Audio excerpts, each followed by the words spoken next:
E aí, galerinha, tudo bem? Tudo tranquilo? Galerinha, nós vamos hoje ter uma aula, né? Uma aula bem resumida do que nós vimos sobre os impérios africanos, né? Principalmente os impérios africanos, os impérios antigos. Como que foi formado a África de hoje, né? E aí a gente vai compartilhar aqui com vocês como que, para ficar de mais fácil entendimento para vocês sobre a matéria que foi dada para vocês. Nós temos aqui, então, né, esse Império Africano, como que ele vai ser montado ao longo dos anos, ao longo dos séculos. Então, nós temos aqui impérios africanos, né, com o professor Marcial Ferreira. Vamos, então, para o começo da nossa aula. O ser humano é um animal histórico, né? E os povos africanos, eles não vão fugir a essa regra. Eles não vão fugir a essa regra. Principalmente porque nós sabemos que a África, ela é o berço da civilização. É ela que desenvolveu os primeiros seres humanos que habitam essa terra. Hoje nós vamos trazer um resumo dessas grandes civilizações, né? Como que foi formado essas grandes civilizações. Essas civilizações da África Antiga, ela vai ser centrada, sobretudo, na região ao norte e oriental do continente, mas ao norte e oriental do continente, nessa porção subsaariana, dentro do período, né? Dentro do período que está constituído essa formação, século VII. E, dentro desse mesmo período, as sociedades, né, vão passar de um estágio da caça e da coleta para uma economia centrada na economia. Antigamente, os africanos, né, lá no começo, no século VII, eles viviam, então, da caça, principalmente também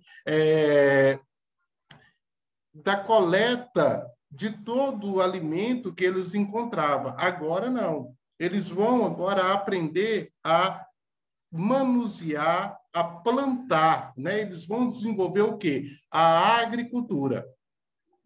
A população, então, aumenta e vai resultar numa vida mais estável e vai haver a formação de aldeias e as comunidades vão ser formadas a partir desse período. Alguns estados vão começar a surgir como um reino, por exemplo, o reino de Gana, que vai surgir dentro desse processo de adiantamento. A partir do momento que começa a formar as primeiras comunidades, as primeiras aldeias, vai começar a surgir, então, uma comunidade mais forte, uma comunidade mais unida, que vai ser chamada de Reino de Gana, a partir do século VII, que nós vamos ver mais adiante. No entanto, durante essa antiguidade na África subsaariana, não foram construídos grandes reinos, mas foram construídos reinos, né? A gente pode chamar de reinos o quê? Estáveis, tá? Seguindo aqui a nossa aula, vamos ver também o Império Mali, né? Porque com o declínio do Império de Gana, a partir de diversas disputas, né, que ocorreram, né, dessas influências dos estados menores, paralelos e independentes, lá no século XII já, porque não foi só o reino de Gana que foram se constituindo, que foram, né, se unindo, mas outros impérios também foram sendo construídos, tá? E aí vai haver o quê? Diversas disputas de terra. E a partir do momento de disputas de terras e de territórios, vai surgir, então, um novo império, que é o Império Mali. Um desses estados era formado pelo povo conhecido por Sosso, da etnia Soninké, e aí foi por meio das armas que estes se impuseram e alcançaram uma hegemonia dentro do século XIII, né? Que se consolidou, né? Que se formou dentro do século XIII.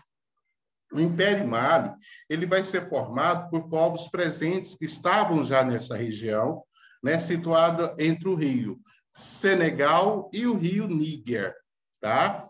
Dentre esses povos, o mais importante eram os mandingás, né? Esses povos eram os mais importantes dentro desse Império Mali. Eles já conheciam, eram conhecedores do Islã, desse islamismo, né, que nós estudamos desde o século XI, tá? Mas, além deles, outros povos também vão se formar dentro desse império, como os soniquês, os fulas, os sossos e os bozos. Também são povos que vão fazer parte desse Império Mali. O Sundiata Keita foi o maior representante do Império Mali, né? Foi dos povos que mais teve uma representatividade dentro desse Império Mali. E estendeu sua autoridade para unidades políticas próximas, formando um Estado, formando um povo, uma nação unificada, hegemônico até o século XV, ou seja, forte, né? Hegemonia, uma igualdade bem forte e bem aglutinada, bem coesa mesmo, né? Bem fixa mesmo, que vai ser unificado, formando, então, um Estado bem forte, ok? Bom, a hegemonia de Mali na África Ocidental ocorreu por alguns importantes fatores. Professor Marcial, qual foi esses fatores que fizeram com que houvesse essa hegemonia de Mali? Nós temos aqui a formação de um exército poderoso. E quem tem exército naquela época tem poder, né? Poderoso, controle na extração do ouro e a existência de uma administração eficiente. Tudo que precisamos ter é uma administração eficiente, um povo bem administrado, um povo com a riqueza igual aqui o Mali tem, que é o ouro, eles vão se tornar fortes, e principalmente porque tem um exército. Esses pontos, então, vai fazer com que Mali vai ser um dos impérios mais bem-sucedidos dentro desse continente africano, ok? Seu representante supremo era chamado de Mansa, tá? Então, o chefe dessa galera aqui, o chefe era chamado de Mansa. E residia na cidade de Niani, ao norte da atual República da Guiné. O apogeu da dinastia Keita ocorreu no século XIV, né? Durante o governo de Kankan Musa. O Mansa Musa, no final do século, o Mama Musa, né? Legal? No final do século XIV, o Império vai enfrentar dificuldades em manter uma área tão grande e entra em processo de declínio.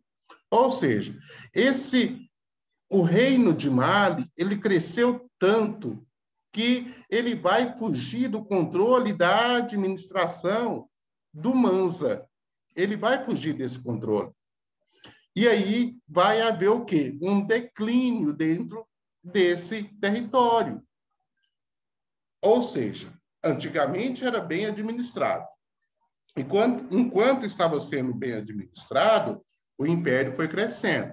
Mas ele cresceu tanto que ele fugiu do controle do Mansa, né? Que é o chefão, que é o cara mais poderoso, que vamos colocar como imperador. É o cara que todo mundo respeitava.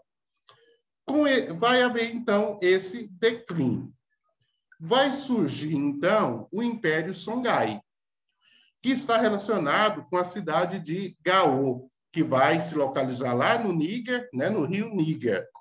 Essa cidade foi um importante centro comercial, político e econômico, com um poder militar de arqueiros que eles lançavam ao rio Níger. Até o século XIV, Gao estava sob o poder do Império Mali. Então, esse Império Songhai, né, ele também fazia parte ali daquele Império Mali. Mas no século XV, conquistaram Tombouctou, um importante centro do Islã e ponto fundamental do comércio pelo Saara. Saara, que todos nós conhecemos, que é o maior deserto do mundo. E nesse momento que ocorreu a formação do Império, num processo de expansão militar, liderados por Soni Ali, que além de tomarem Tombouctou, conquistaram também Djenné. E aí o seguinte, tinha práticas religiosas politeístas. Politeísta é o quê? Eles acreditavam em vários deuses, né? Politeísta de vários deuses. E aprimoraram as experiências do império que o sucedeu. O Mali, incorporando os elementos dos impérios anteriores, explorava o ouro, o sal e caules, e estabelecer, então, uma unificação de peso e medidas que vai facilitar a cobrança de impostos. Né? Eles vão controlar essa cobrança de impostos e as práticas comerciais, que são, dentro daquele período, as trocas. Com uma grande extensão territorial, o Império de Songhai também tinha um comércio bem organizado e um sistema de governo que é central, que é centralizado, uma boa administração. E era dividido entre uma elite e a população geral. As suas cidades mais influentes, então, era Tombouctou, como nós já vimos, Djenné e Gao. Tá? Nós temos também, então, dentro desse processo, o Império de Gana. Né? O Império Gana foi o mais antigo, né, Estado negro que se conhece. Fundado aonde? Lá no século IV. E que vai conquistar uma grande área e exercer também uma dominação política e econômica ao sul, né? Que hoje a gente conhecemos como Mauritânia, Senegal e Mali. Foi um núcleo formado pelos conhecidos Soninké, aquele povo lá que nós vimos, né? O Soninké. Inicialmente, Gana era um título dado ao governante que atribuía sua soberania aos povos dominados. Gana conhece os seus tempos áureos após 790, né? No ano de 790, quando o poder estava sob o controle da dinastia Cizé Tunaka, exercido de forma matrilinear. Quando eu falo matrilinear, é a mulher no poder, né? Do século IX ao século XI. A hegemonia de Gana foi reconhecida. A base econômica deste império vai se basear no recolhimento de quê? Tributação, de impostos. Imposto ao povo conquistado, aos povos conquistados. E aos produtos que circulavam em seus domínios. Ou seja, eles conquistavam os povos, outros povos, e esses povos eram obrigados a lhe pagar impostos para eles. E eles também usavam do comércio desses povos, né, para si próprio. Além disso, atividades de subsistência, como a pesca, a pecuária e a agricultura, vai formar parte importante da economia. Tá? Além de um poderoso exército, os soberanos também tinham em seu dispor uma gama variada de funcionários. Então, eles tomavam a cidade, eles escravizavam os moradores dessa cidade. Essa galera que era tomada, eles tinham que pagar impostos. O comércio que eles tinham agora já não pertencia a eles mais, né? E tinham que trabalhar para os conquistadores, né? Tranquilo em relação a isso. Era um sofrimento. A localização e seu poder hegemônico vai garantir um fluxo comercial contínuo que vai articular, né, os sul-saarianos, ou seja, vai conseguir explorar uma importante região do comércio. Assim, no norte vinha o cobre, caules, que é os búzios, tecido de seda, algodão e o sal, que eram trocados por marfim, escravos e ouro. Como eu falei para vocês, o sal tinha uma importância muito grande. O sal, ali naquele período, era muito valioso, tá? Com esta grande articulação comercial, Gana conseguiu manter como um império até o século XI, quando então vai ser derrotado diante das tropas dos cavaleiros, de cavaleiros e muçulmanos do Marrocos, que vai estar em guerra contra os pagãos, como o povo de Gana. Gana, então, foi, portanto, a última barreira para a entrada do Islã, né, lá na região. E aí a gente vai ver futuramente, em outra aula, sobre os iorubás. Essa aula aqui, galerinha, é o seguinte, é um resumo de tudo que nós vimos até agora, tá?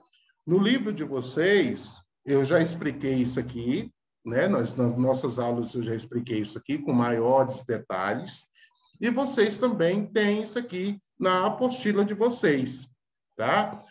Dentro da apostila de vocês, vocês têm todo esses territórios, essas nações que foram falados aqui, Gana, Mali, né? Todos estão lá dentro do livro de vocês, que já foi explicado com mais detalhes.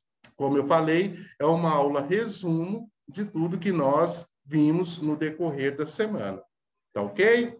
E aí, na nossa próxima aula, a gente vai dar continuidade a esses povos africanos, ok? No mais, boa tarde, tudo de bom para vocês, e qualquer coisa, nas nossas aulas, a gente tira todas as dúvidas que vocês tiverem, tá bom? Tudo de bom para vocês. Abraço.